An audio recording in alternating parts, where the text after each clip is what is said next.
Channel study with Burman में आप सबका स्वागत है। फ्रेंड, आप सब कैसे हैं? उम्मीद करते हैं बहुत अच्छे होंगे। आज हम मुख्य सेविका का अगला टेस्ट सीरीज लेकर आए हैं। टेस्ट सीरीज स्टार्ट करने से पहले आप सबसे रिक्वेस्ट है कि यदि आप UPSSC पीटी एग्ज़ाम की तैयारी करना चाहते हैं तो हमारे चैनल को सब्सक्राइब करें। और यदि आप UPSSC मेन एग्ज़ाम बाल पोषण एवं पुष्टाहार जिसकी वैकेंसी आने वाली है उसके लिए तैयारी करना चाहते हैं तो प्लीज़ हमारे चैनल को सब्सक्राइब कर लीजिए, ताकि हमारे द्वारा जो भी वीडियो अपलोड किया जाता है वो आप तक पहुंच सके सबसे पहले। चलिए शुरू करते हैं आज का पहला क्वेश्चन। आज का हमारा पहला क्वेश्चन है, मिड डे मील प्रोग्राम में प्रतिदिन कितनी कैलोरी व प्रोटीन प्रदान की जाती है। आपको बताना है कि जो मिड डे मील प्रोग्राम चल रहा है इसके तहत कितने ग्राम कैलोरी और प्रोटीन प्रदान की जाती है। ऑप्शन देख लीजिए। ऑप्शन है 300 कैलोरी व 6 से 12 ग्राम प्रोटीन, 200 कैलोरी व 6 से 12 ग्राम प्रोटीन, 300 कैलोरी, यहाँ पर ग्राम लिखा पहले, कैलोरी व 8 से 10 ग्राम प्रोटीन, 200 कैलोरी व 8 से 12 ग्राम प्रोटीन। तो आपको बताना है कि कितनी कैलोरी और कितनी प्रोटीन दी जाती है, कितनी मात्रा। तो इसका राइट आंसर है ऑप्शन सी, यानी 300 कैलोरी व 8 से 12 ग्राम प्रोटीन दी जाती है मिड डे मील योजना के तहत। हमारा अगला क्वेश्चन है, भारत में मृत्यु के कितने दिनों के भीतर पंजीकृत होती है, यानी पंजीकरण कब कराया जाता है, मृत्यु के कितने दिनों के अंदर ही कराना होता है। ऑप्शन है 14 दिन, 21 दिन, 7 दिन, फिर 28 दिन।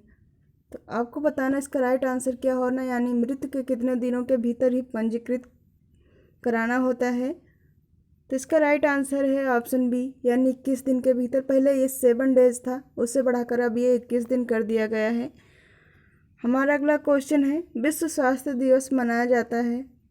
आपको बताना है कि विश्व स्वास्थ्य दिवस कब मनाया जाता है। ऑप्शन है 7 जून, 7 अप्रैल, 17 मार्च या फिर 27 जनवरी। तो इसका राइट आंसर है ऑप्शन बी, 7 अप्रैल को विश्व स्वास्थ्य दिवस मनाया जाता है। हमारा अगला क्वेश्चन है, विश्व मस्तिष्क दिवस कब मनाया गया। ये करंट का क्वेश्चन है। ऑप्शन है 21 जून, 22 जुलाई, 10 मई या फिर 1 जुलाई। तो ये आपका अभी जल्दी में ही मनाया गया 22 जुलाई को, इसलिए इसका राइट आंसर ऑप्शन बी होगा। हमारा अगला क्वेश्चन है, WHO के अनुसार ORS में किसके अतिरिक्त सभी सम्मिलित हैं। आपको बताना है जो WHO के अनुसार जो आपको ORS दिया जाता है, ORS का घोल, उसमें क्या क्या सम्मिलित रहता है एक को छोड़कर। ऑप्शन है sodium chloride, potassium chloride, sodium bicarbonate या फिर कैल्शियम कार्बोनेट। तो आपको बताना इसका राइट आंसर क्या होगा, यानी किन तीनों के अतिरिक्त एक नहीं होता है। कमेंट करके बताइए इसका राइट आंसर क्या होगा। तो इसमें जो है आपका ऑप्शन डी, यानी कैल्शियम कार्बोनेट के अतिरिक्त सभी रहते हैं। ये तीनों आपके ORS में पाए जाते हैं, जबकि कैल्शियम कार्बोनेट नहीं पाया जाता है।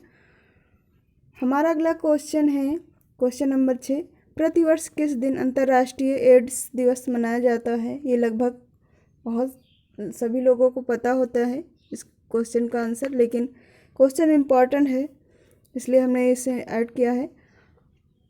ऑप्शन है 1 मई, 4 अप्रैल, 11 अप्रैल या फिर 1 दिसंबर।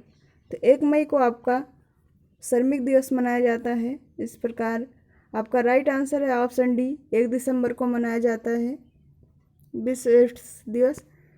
हमारा अगला क्वेश्चन है, गांधी जी ने भारत छोड़ो आंदोलन कब शुरू किया।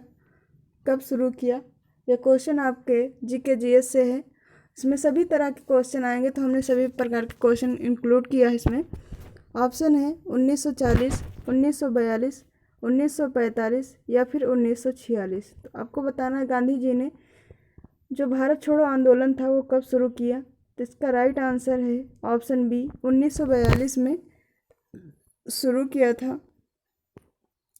हमारा अगला क्वेश्चन है, निम्नलिखित में से कौन सा विटामिन गर्भस्थ शिशु में न्यूरल ट्यूब विकारों को रोकता है। आपको बताना है कि वह कौन सा विटामिन है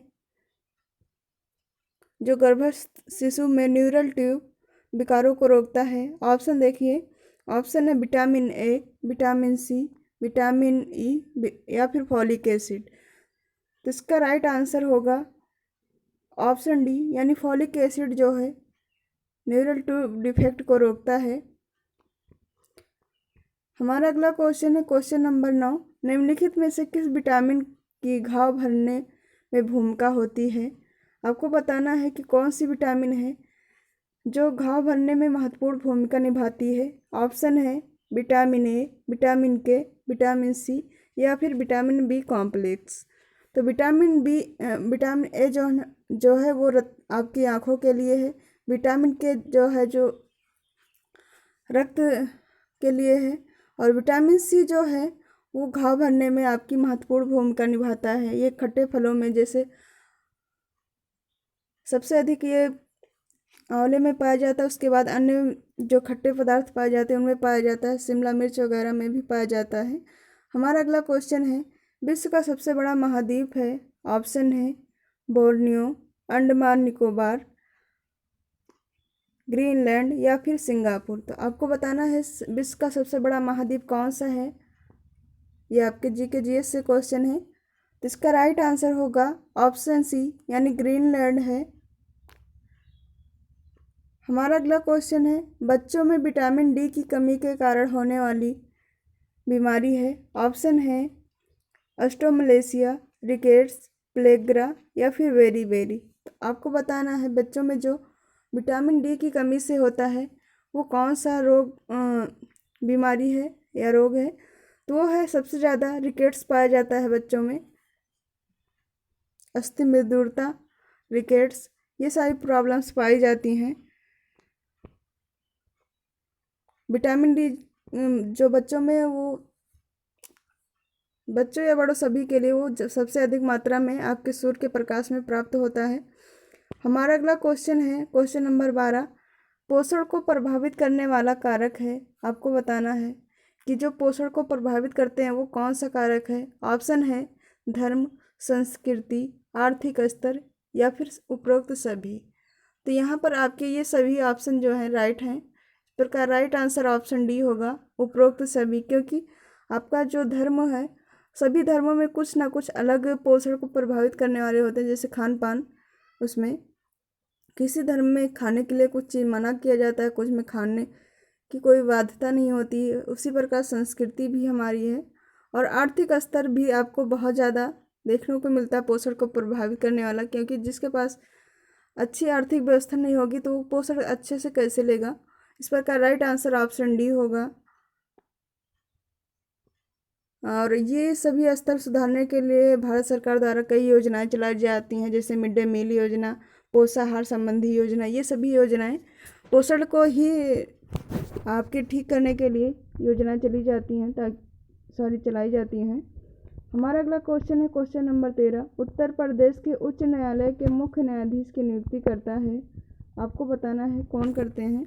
ऑप्शन है प्रधानमंत्री, भारत का राष्ट्रपति, सर्वोच्च न्यायालय का मुख्य न्यायाधीश या फिर राज्यपाल।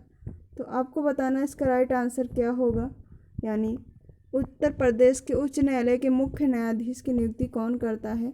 तो वो है आपका ऑप्शन बी राइट आंसर, यानी भारत के राष्ट्रपति करते हैं।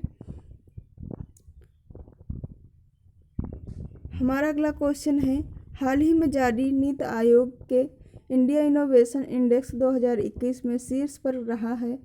आपको बताना है कि इसका राइट आंसर क्या होगा। ये आपके करंट से रिलेटेड क्वेश्चन है। हाल ही में जारी नीति आयोग के इंडिया इनोवेशन इंडेक्स 2021 में शीर्ष पर रहा है। आपको बताना है कौन रहा है। ऑप्शन है पंजाब, कर्नाटक, हरियाणा, तेलंगाना। तो आपको बताना है इसका राइट आंसर क्या होगा, यानी इंडिया इंडेक्स में जो है कौन शीर्ष पर रहा है। तो इसका राइट आंसर है ऑप्शन बी, यानी कर्नाटक रहा है, राइट आंसर होगा। हमारा अगला क्वेश्चन है MMR टीका किस आयु पर दिया जाता है। आपको बताना है कि जो MMR टीका होता है मीजल्स मम्स रूबेला वो किसके लिए दिया जाता है यानी किस उम्र पर दिया जाता है। तो इसका ऑप्शन देख लीजिए क्या होगा। ऑप्शन है 9 से 12 माह, 0 से 40 दिन, यहाँ पर 1.5 से मतलब है 1.5 से 2.5 माह, या फिर किसी भी आयु पर। तो ऐसा नहीं है किसी भी आयु पर दिया जाएगा। इसका राइट आंसर होगा ऑप्शन ए 9 से 12 माह पर दिया जाता है। और यह मीजल्स मम्स रूबेला की रोकथाम पर के लिए दिया जाता है यह टीका बच्चों को। हमारा अगला क्वेश्चन है क्वेश्चन नंबर 16। चिकन पॉक्स का कारक जीव है। ऑप्शन है paramyxo virus, varicella zoster, herpes simplex virus, या फिर बोर्डेटेला पर्ट्यूटिस। तो आपको बताना है चिकन पॉक्स जो बीमारी है वो किसके कारण फैलती है यानी किस जीव के कारण फैलती है। तो इसका राइट आंसर होगा ऑप्शन बी यानी बेरिसेला। ये जोस्टर होगा, जोस्टर होता है। यहाँ पर थोड़ा ये जोस्टर होगा। इस पर का राइट आंसर ऑप्शन बी होगा बेरिसेला जोस्टर। हमारा अगला क्वेश्चन है क्वेश्चन नंबर 17। टीबी के उपचार के लिए प्रयुक्त थेरेपी है यानी टीबी जो क्षय रोग होता है, क्षय रोग या क्षमा कई नामों से जाना जाता है, तो आपको या फिर तपेदिक रोग भी कहते हैं। तो बताना इसका मतलब थेरेपी क्या दी जाती है इसके लिए उपचार के लिए। ऑप्शन है MDT, BCG, ORS, या फिर डॉट्स थेरेपी। तो ये है आपका राइट आंसर ऑप्शन डी यानी डॉट्स थेरेपी दी जाती है इसके लिए टीबी के उपचार के लिए। हमारा अगला क्वेश्चन है जो व्याकरण को जानता है एक शब्द क्रम में सही विकल्प चुनिए। आपको बताना है कि जो व्याकरण को जानने वाला है उसे क्या कहा जाता है। ऑप्शन है शास्त्री, व्याकरणविद, व्याकरण, या फिर इनमें से कोई नहीं। तो जो व्याकरण को जानता है उसे हम व्याकरण कहते हैं। इसका राइट आंसर होगा। हमारा अगला क्वेश्चन है क्वेश्चन नंबर 19। हेपेटाइटिस ए का कारण है। आपको बताना है हेपेटाइटिस ए किसके कारण फैलता है।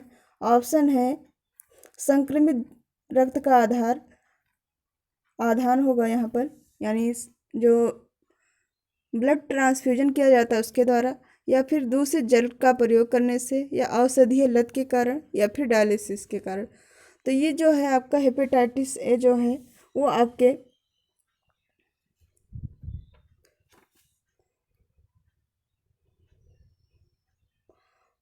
हेपेटाइटिस ए जो है दूषित जल के प्रयोग से होता है। हमारा अगला क्वेश्चन है अगला और अंतिम क्वेश्चन है जन्म के पश्चात 1 वर्ष के दौरान शिशु का वजन सामान्यतः हो जाता है। आपको बताना है जन्म के पश्चात और 1 वर्ष होने तक लगभग शिशु का जो वजन है वो कितना हो जाता है। ऑप्शन है स्थिर रहता है, 2 गुना हो जाता है, 1 गुना हो जाता है, या फिर 4 गुना हो जाता है। तो ऐसा नहीं है कि स्थिर रहेगा, बल्कि इसका राइट आंसर होगा ऑप्शन डी। यहाँ 1 गुना नहीं होगा, यहाँ 3 गुना होगा, और इसका राइट आंसर होगा ऑप्शन सी 3 गुना होता है। हमारा अगला क्वेश्चन यहीं पर कंप्लीट होता है आज का हमारा क्वेश्चन। वीडियो यदि आपको अच्छी लगी हो तो एक लाइक कर दीजिएगा, और क्वेश्चन में अगर हम कुछ और आपको लगता है कि हाँ इसमें इंक्लूड कर सकते हैं तो आप हमें कमेंट करके ज़रूर बताइएगा। और चैनल पर पहली बार आए तो प्लीज़ चैनल को सब्सक्राइब कर दीजिएगा। मिलते हैं नेक्स्ट वीडियो में। पूरी क्लास देखने के लिए थैंक यू।